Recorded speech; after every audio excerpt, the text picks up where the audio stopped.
Welcome back to The Price of Business. I'm your host, Kevin Price, talking to you about you and your business. I'm chatting with individuals with new PR firms recently created in the last year or so. Eric Farlow and I are going to spend some time talking about his firm, and I think it's called Farlow PR. That's Farlow. Eric, welcome to the program. Tell us a little bit about yourself and your firm. Thank you, Kevin. Well, Farlow PR started about a year ago, and I have worked with clients spanning from fashion brands, restaurant industry, charities, real estate, fashion shows, things like that. And it's been a great run so far. Orlando has been a really great place to have gotten started. There's a lot of opportunity here for it, and it's tough as nails, but it's a lot of fun. What's your website, by the way? Well, my website is under construction because it's so new, but it will be farlowpr.com. farlowpr.com. And how new is the firm? Well, the firm started about a year ago. I had been doing freelance on my own for a while, and then I finally decided to make it under a name, and I've decided Farlow PR, which is my last name. So I had been doing it for a while, finally decided to consolidate the services into one, and I've been operating Farlow PR since then. Very good, very good. So talk a little bit about the verticals that you're currently operating with, the companies, the type of businesses.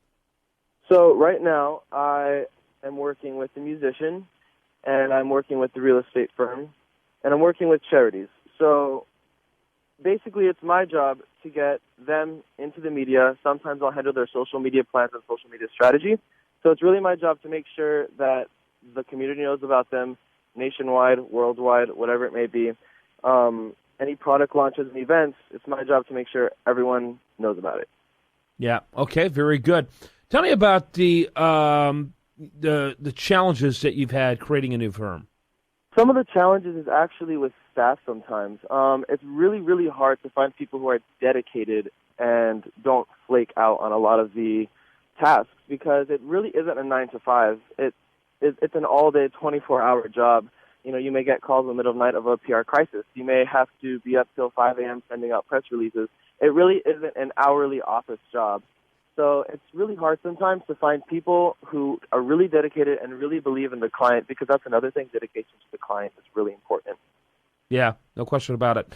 So I see a kind of a big lifestyle, I guess you could say, emphasis in terms of the type of clients you have. Are you wanting to limit yourself to those verticals, or are you trying to be, industry agnostic? Well, I've tended to focus on clothing and fashion brands, and restaurant industry is what I've really seen a lot of success in so far. But I'm definitely always open to new clients, because it really is when you take on a new client, you have to become an expert in that field. So it is kind of a lot of fun, because since I've taken on a real estate client, I'm now knowing so much about real estate, and with the restaurant industry, I've learned so much. So I really do like taking on new clients and new challenges. Yeah, that's interesting, and I think it's great. Are your clients local, or are they from around the country? The clients that I'd say about 90% are local. I did do a clothing brand, Cloak and Dapper, that they are nationwide. They're an online brand, and they do have a storefront in Orlando, but they're worldwide because of the internet. But I'd say most are local. Yes, that's where I've started so far. Yeah, but it doesn't sound like you're going to necessarily limit yourself to that long term. Definitely not. Definitely not. All right. Our guest, Eric Farlow, he is with Farlow, Farlow PR. And thanks so much for your time today. Thank you, Kevin. Thank you very much. When we come back, much more for you. I do want to remind you, best content here does show up over there at usareview.com, and this is The Price of Business.